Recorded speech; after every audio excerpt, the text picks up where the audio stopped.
मुंबई में गूंजे नारा महाश्रमण जी का जय जयकारा।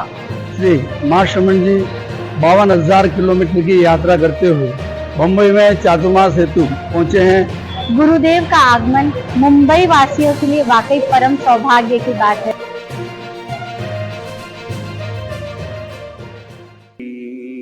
तुम्हारे चरणों में श्रद्धा के कुसुम चढ़ाए, हम ऊंचे आदर्शों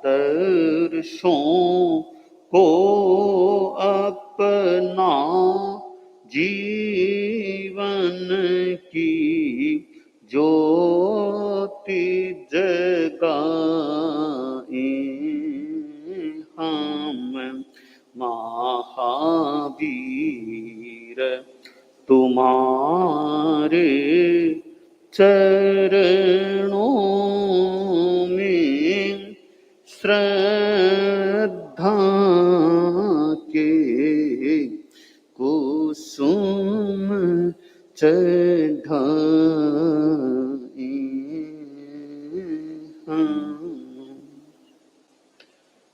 पन्नगे च सुरेंद्रे च कौशिके पाद संस्पृशि निर्विशेष मनस्काय श्री वीरस्वामिने नमः।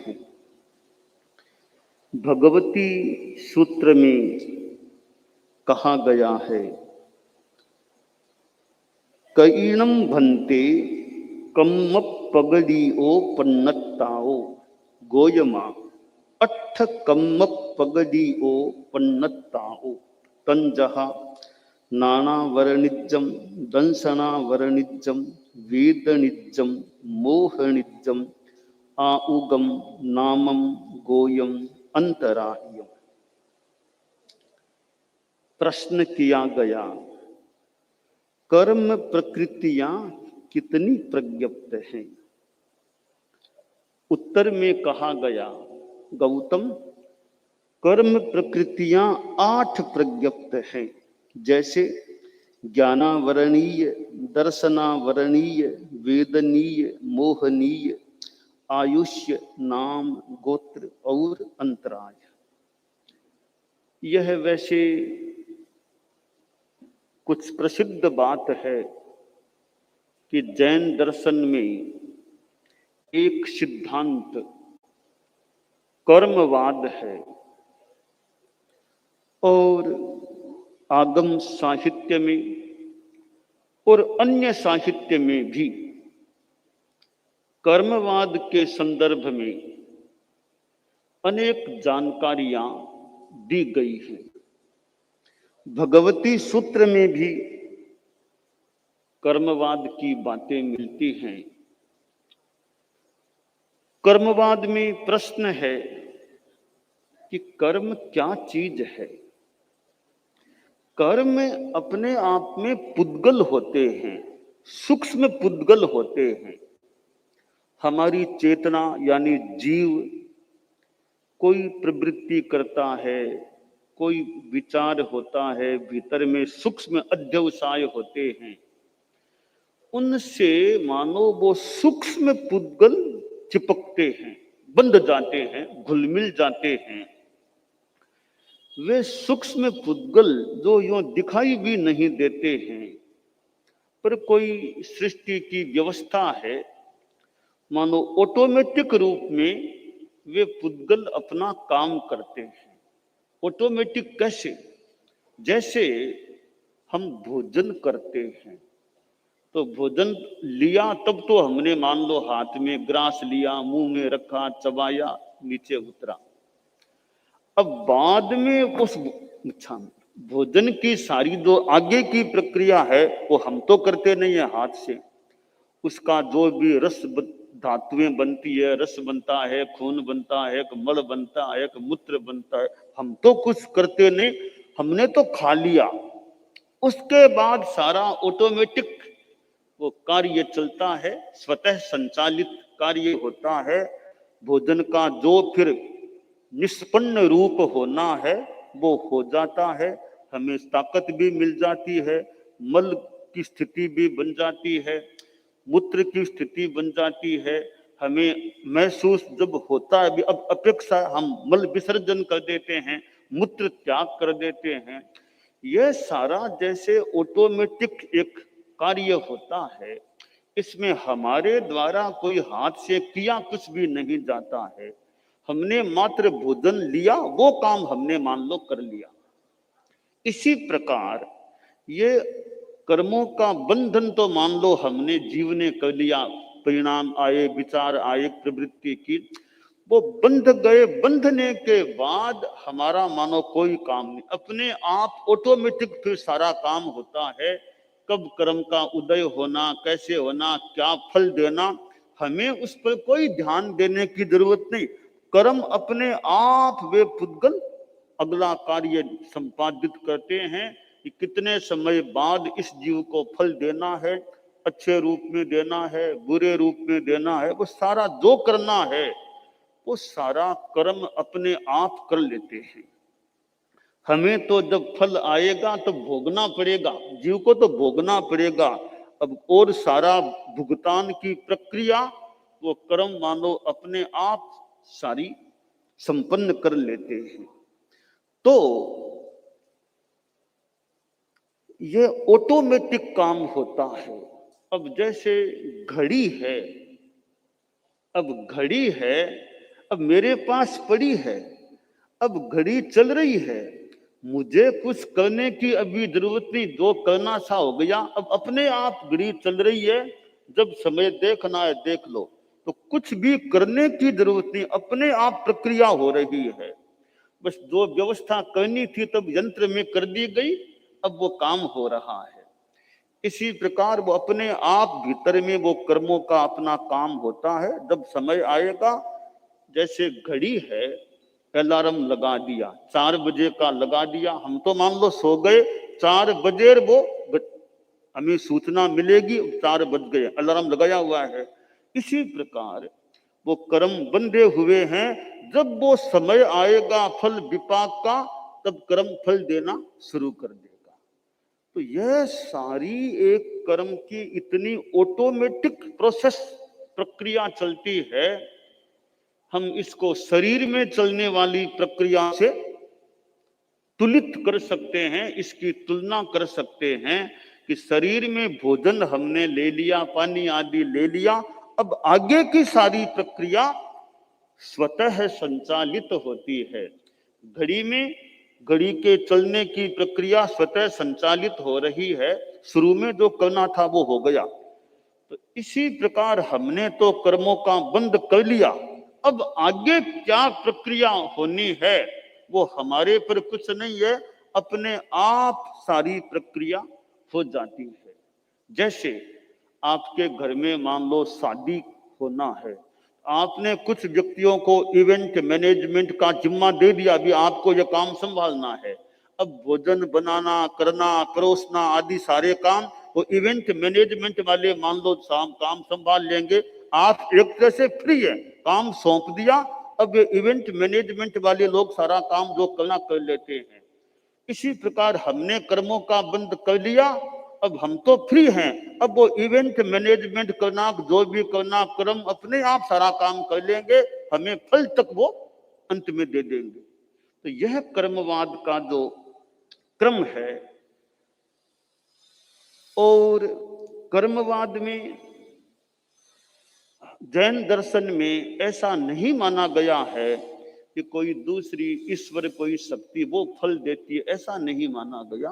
वो कोई दूसरी शक्ति को, ईश्वर को इस रूप में स्वीकार नहीं किया गया कि ईश्वर कोई फल देगा।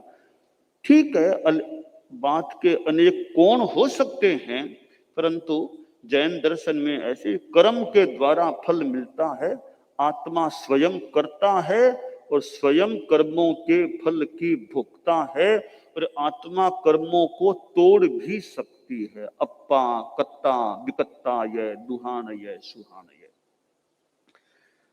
8 कर्म बताए गए हैं। 8 कर्मों में भी प्रकृति में अंतर है।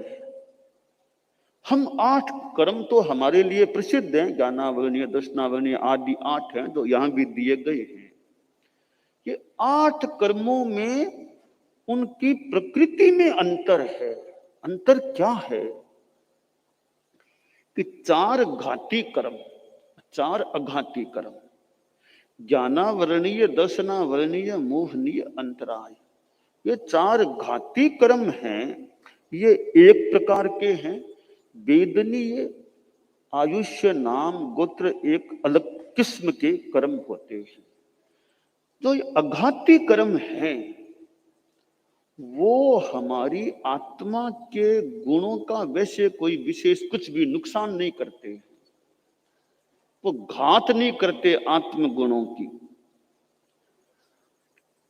मैं थोड़ा सा कर्मवाद की गहराई में उतरकर थोड़ा बताना चाहता हूं कि ये अघाती कर्म हैं, ये भौतिकता से संदर्भित है, और घाती कर्म है वो आत्मा से संदर्भित है।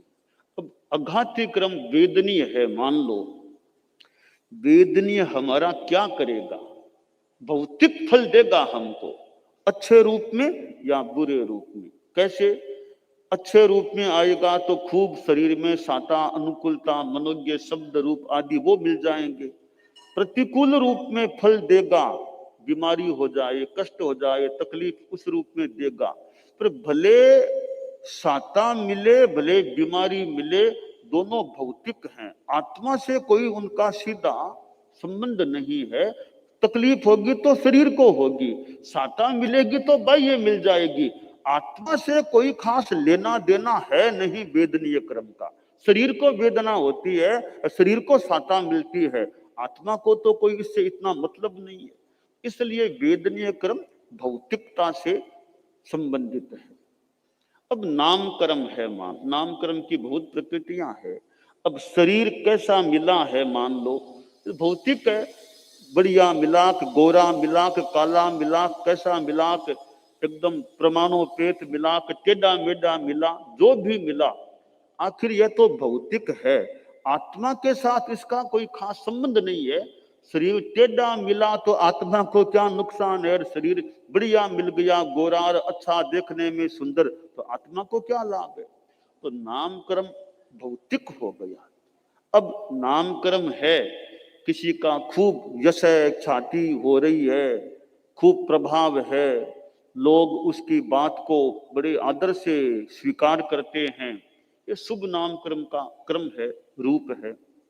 अशुभ नाम कर्म है तो मान लो ठीक है, यश सम्मान नहीं मिलेगा, महिमा नहीं बढ़ेगी, या मान लो अपकीर्ति भी हो जाए तो आत्मा को क्या नुकसान है। यश कीर्ति फैले तो आत्मा को क्या लाभ हुआ, अयश हो गया तो आत्मा को क्या नुकसान हुआ। तो नाम कर्म भौतिकता से संबंधित है।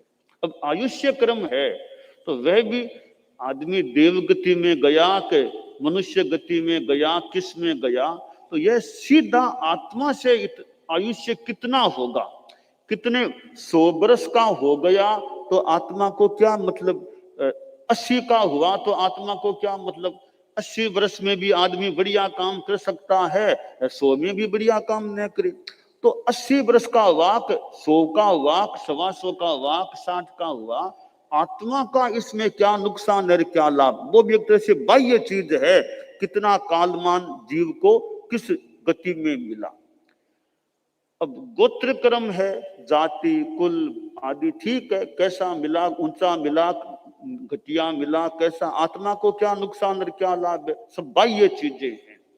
इस प्रकार यह वेदनीय कर्म, आयुष्य कर्म, नाम कर्म, गोत्र कर्म, ये 4 जो अघाती कहे गए हैं वो भौतिकता से संबंधित है। आत्मा के गुणों से इतना कोई खास उनका लेना देना है ही नहीं, तो भौतिक फल देने वाले हैं, अच्छे रूप में या बुरे रूप में। हाँ, ये चारों कर्म दोनों प्रकार के, शुभ रूप में भी हो सकते हैं और अशुभ रूप में भी हो सकते हैं। तो शुभ अशुभ कुछ भी होगा, वो है मोटा मोटी भौतिकता से जुड़ा हुआ रूप है इनका। इसलिए आत्मा को कोई इनसे नुकसान या लाभ वाली कोई खास बात है नहीं। ठीक है, थोड़ा बहुत सहायता मिल जाए, शरीर कितना मजबूत है, कैसा है, तो सीधा आत्मा के गुणों से इन चार कर्मों का कोई वास्ता नहीं है, कोई लेना देना नहीं है।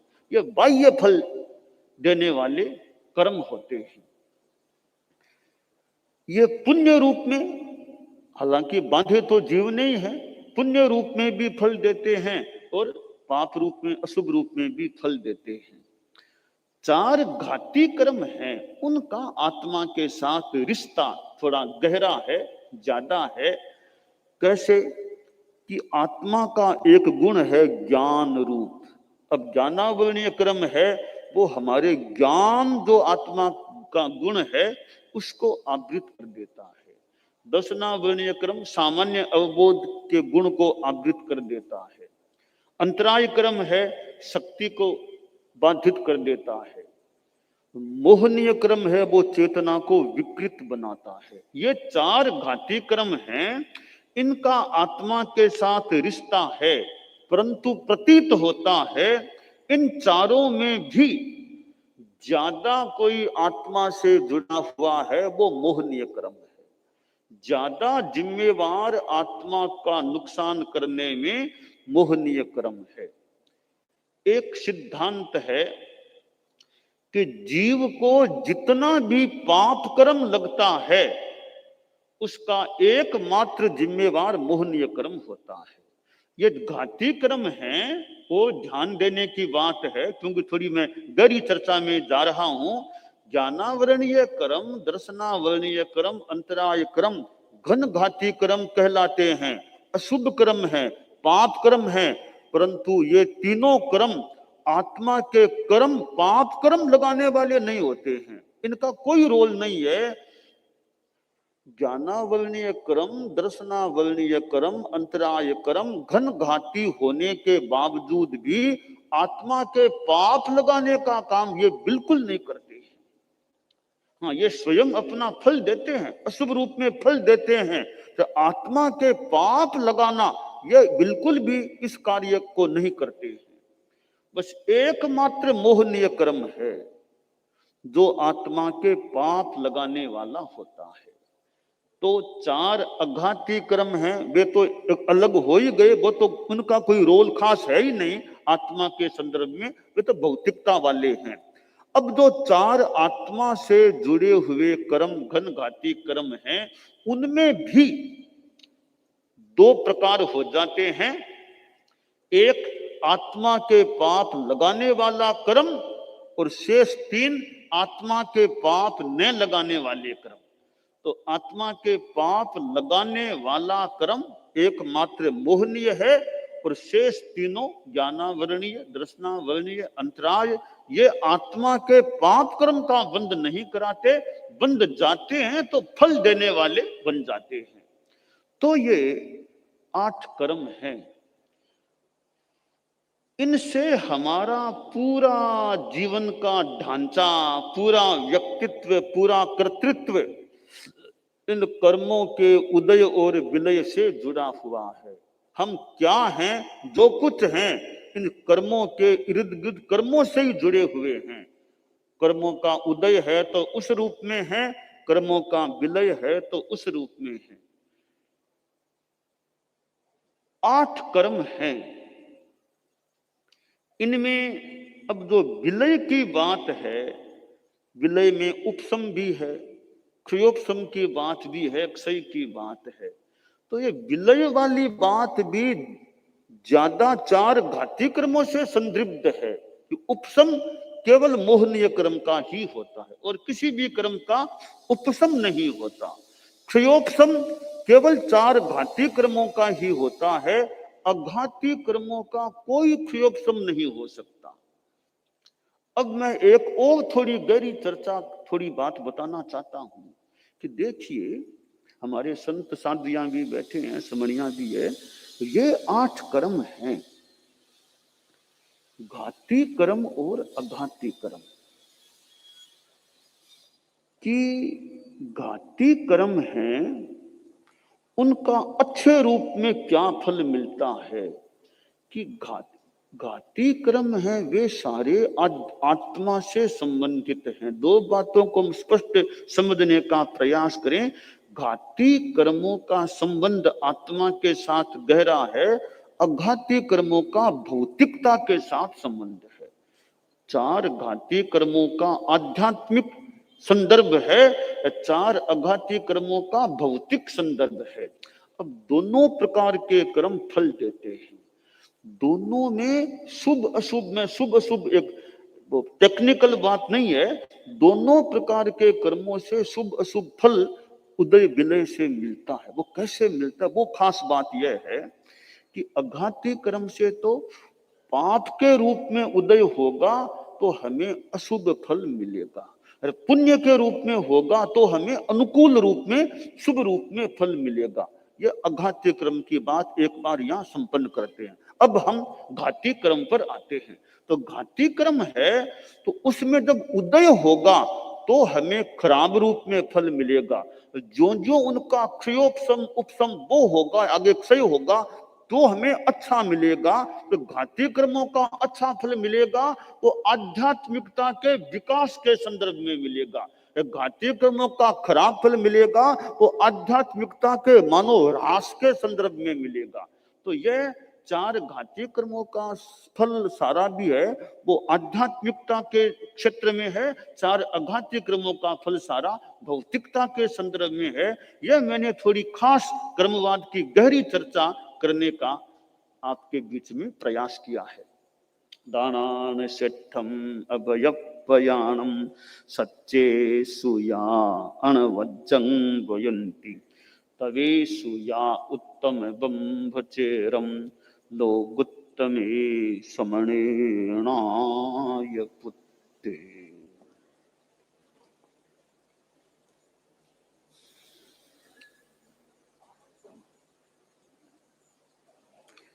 परम पूज्य कालूगणी अब मेवाड़ में विराजमान है, मोटे गांव विराजमान है गोगुंदा में, और 14 दिन को प्रवास मोटे गांव गोगुंदा में। अब एक तो गोडा की समस्या तो पहली बात आएगी, गोडा की तकलीफ। अब हाथ में व्रण की समस्या और पैदा होगी है, उभर गई है। हाथ में भी समस्या और पांव में भी समस्या होगी, दोनों खानी समस्या। हाथ गोडा में पहली बात आ गई, अब हाथ में व्रण वेदना की बात भी अब शुरू होगी है। गुरुदेव के बठिने गोगुंदा राज वे भी गुरुदेव का दर्शन करया है, सुगुरु दीदार निहारियो, प्रवचन भी सुनियो है। और यहाँ राजा महाराजा ज्या कभी राजनीति का लोग भी कालूगनी के यहाँ संपर्क में, और भी आचार्य खने रहे हैं, कालूगनी खने भी यहाँ राजनीति का भी जमाने की जिक्र राजनीति, तो गोगुंदा का राज भी आया है। अठिने फतेहलाल जी मेहता जी का पुत्र, फतेहलाल जी मेहता पुत्र फतेहलाल जी आया है, मेहता जी का पुत्र। इन्हें उदयपुर का बहुत लोग आया गुरुदेव खने, वे अर्ज आ करे कि गुरुदेव आप अब उदयपुर की तिथि तय कराओ, किसी तिथि में उदयपुर में आपको पधारना हो तो तिथि तय हुआ, पीछे सारी व्यवस्था और सब जुलूस शादी की सारी व्यवस्था जो भी हुए तो तिथि तय कराओ। तो परम पूज्य गुरुदेव कालूगणी फरमायो कभी भाव पूर्ण आग्रह लखी तीज शुक्ल आषाढ़ की, लोगों को आग्रह भावना के ठीक आषाढ़ शुद्धि तीज को दिन है उदयपुर प्रवेश, जो भी आषाढ़ शुद्धि तीज फरमा दी। तो अब आषाढ़ बदी 14 ने गुरुदेव बिहार करावे, गोगुंदा विराजमान, अब बिहार हो रही है आश्रय उदयपुर चतुर्मास करने के वास्ते। एक दिवन भादवी गुड़ो थूर चिक्कलवास पुरबारे बंगले यहाँ कहता अब उदयपुर को पदार्पण हो रही है। देखो आज अभ्युदय समय उदयपुर आया पुण्यनी, देखो आज अभ्युदय समय उदयपुर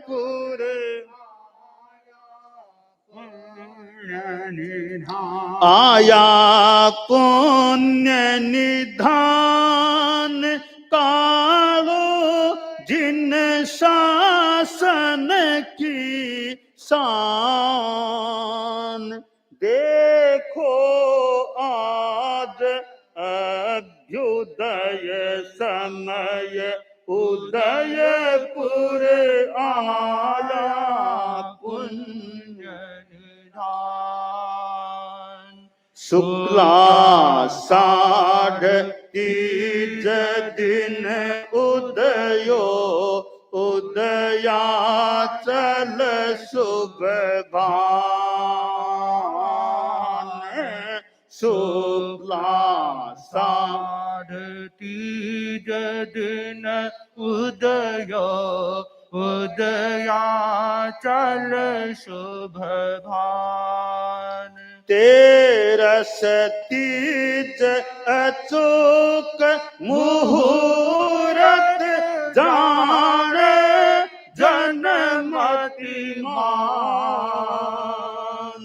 देखो आज अभ्युदय समय उदयपुर आया पुण्य निधान। श्रमण संपदा संग सो है जो है आलीशान।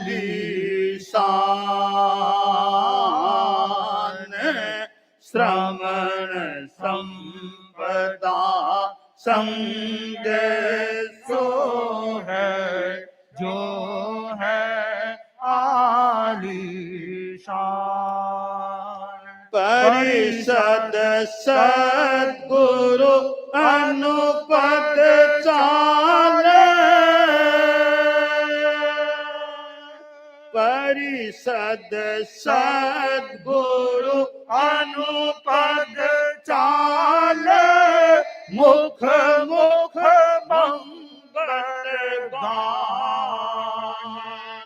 देखो आज अभ्युदय समय उदयपुर आया पुण्य निधान।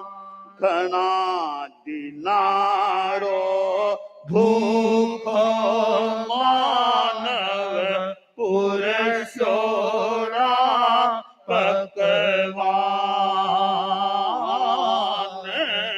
घना दिनारो भूखो मानव पुरसोड़ा पकवान।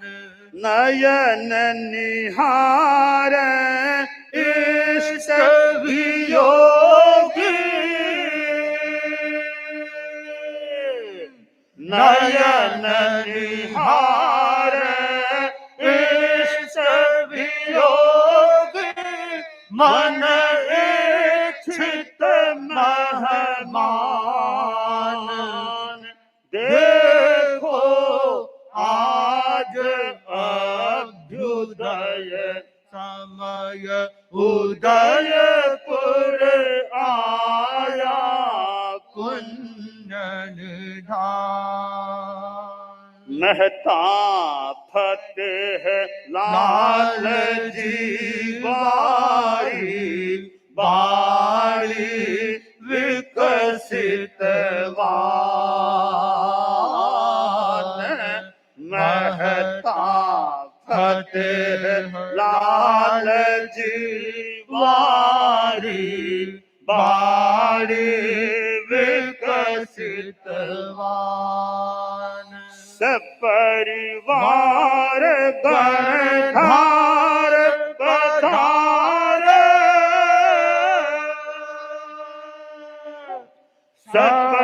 सपरिवार गणधार पधारे। सारे सेव सुजान।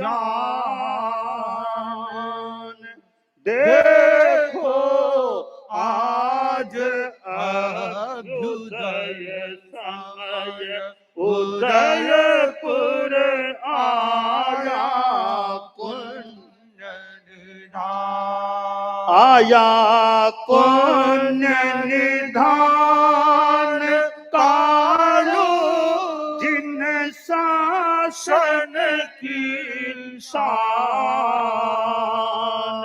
देखो आज अभ्युदय समय उदयपुर आया पुण्य निधान। मोटे गांव शू बिहार करता करता आषाढ़ शुक्ला तीज की तिथि आ गई है और आज अब परम पूज्य परम वंदनीय परम श्रद्धेय तेरा पंथ का अधीश कालूगणी अब उदयपुर के मायने आज प्रवेश कर रहा है। आषाढ़ शुक्ला तीज तेरस तीज और तेरस अणपूछा मूर्त भला का तेरस का तीज। तो यह सुधी तीज अणपूछो मूर्त और गुरुदेव पधार रहा है। सागे श्रवण संपदा संत लोग साथ में और आगे आगे जनता भी सागे सागे चाल रही है बिया और हाथी पोल और होता होता हजारा लोग देखे हो ए गुरुदेव तेरा जैनी संतियां जो भी देख रहा है। 20 वर्षा शू उदयपुर ने मौको मिल रही है दर्शना को। उदयपुर के मायने 20 वर्षा शू मीठा दर्शन मिलिया है। मानो मिष्टान मिल गयो उदयपुर के समाज ने लोगा ने तो। और जिया कोई घना दिना को भूखो आदमी हुए और बिने कोई बढ़िया पकवान ने मिल जावे आख्या शू वो देखे तो बिने कितो बढ़िया लगो कितना दिना भूखो आज तो एक सागे मने बढ़िया मिठाइयां मिल गई खाने कितो वो खुश होतो उसी आज मने मिठाइयां मिल गई। तो मानो उदयपुर का लोग 20 वर्षाओं मानो जिका वंचित हाँ अब बने गुरुदेव को प्रवास को चतुर्मास को मौको अब सामने है। गुरुदेव पधार रहा है। उदयपुर को तो सौभाग्य है। मोड़ मोड़ पर लोग कोड से मानो देख रिया उसी गुरुदेव का दर्शन गुरुदेव ने देख रिया वाला। और अब फतेहलाल जी मेहता की बाड़ी अब बाड़ी ने यदि तुलना थोड़ी हुए तो फार्म हाउस जहाँ के लिए मान लो फार्म हाउस मान लिया बिना एक तरह को बठे कालूगणी को पदार्पण और फार्म हाउस पधारनो तो अठीने मेहता जी हीरालाल जी मुरड़िया महाराणा खने संपर्क करे और निवेदन करे कि भी तेरा पंथ का आचार्य श्री आपने अठ पधार रहा है तो महाराणा की भी हजूर साहब की भी मर्जी हो जावे तो बड़ा संत पधारे तो आपने उदयपुर पधारिया है तो हजूर साहब भी बैठे पधारे दर्शन करे तो अच्छो रहे निवेदन करे महाराणा जी ने। तो महाराणा जी बात सुनी है और मैंने अर्ज करी कि संत है कांता कांचन रंचन राखे झांके निज निध्यान। कंचन कामिनी का त्यागी संत है यहाँ कला है। और आप इन्हें मेवाड़ की परंपरा में महाराणा हो बे तेरा पंथ की परंपरा का महाराणा कह जो राजा कह जो बिया है तो दुनिया को मिलना हुए और आप बाड़ी को स्थान है बढ़िया बैठा आप पधारो अच्छा दर्शन हो जावे बातचीत हुए। मगव शिष्य श्री कालू वे मगवा गणी का शिष्य है। आप फतेह जी की परंपरा का हो संतान हो आप पुरानी विधि ने आप राखो। पहली भी महाराणा आचार्य से मिलिया आचार्य श्री मगवा गणी और पहली भी मिलिया आप भी बा परंपरा निभाओ भी परंपरा में अब कालूराम जी महाराज है आप भी परंपरा में मेवाड़ की परंपरा में आप हो तो आपको मिलना हुए दर्शन हुए अच्छो रहे। तो महाराणा जी हार्दिक इच्छा शू दी स्वीकृति हिंदू सूर्य सहमान जैन सूर्य रा दर्शन करना जीवन जागृत जान। तो हिंदू सूर्य महाराणा प्रताप के बाद उदयपुर का राजाओं ने उपाधि मिली हिंदू सूर्य। तो बे हिंदू सूर्य हाँ कालूगणी ने मान लिया जैन शासन का सूर्य मान लिया तेरा पंथ का सूर्य मान लिया जो भी तो वहां का दर्शन हिंदू सूर्य अब जैन सूर्य ने दर्शन करने की इच्छा स्वीकृति प्रदान कर दी है। तो मेहता जी हीरालाल जी मुड़िया रे गुरुदेव कालूगणी खने पहुंचे और निवेदन करे कि राणा महाराणा जी में बात करी है तो महाराणा जी आपका दर्शन करने की इच्छा स्वीकृति प्रदान कर दी है। तो ठीक है आषाढ़ सुदी चौथ के शाम का लगभग 6 बजे के टाणे माने सी महाराणा पहुंचे कालुगनी खने मोटर री अवसारी धारी मेद पाठ भूमान। मोटर की असवारी शू बे कालुगनी खने पहुंच रहा है। लाज अब लवाज में के सागे आ रहा है एकदम। राज लवाज में संग रंगो चंगो अति चोगा। सद्गुरु सम्मुख उन्मुख आवत नावत सिर नतिवान। देखो आज अभ्युदय समय उदय पुर आया पुण्य निधान। तो महाराणा साहब कालुगनी खने पहुंचे बाड़ी का मेहता जी की बाड़ी है। कालुगनी पट्ट पर आसीना वो खुले आकाश में भी बाड़ी में फार्म हाउस का जा जो भी कर जा खुले आकाश में परम पूज्य श्री विराजा और बठे अब महाराणा जी पहुंचे हैं।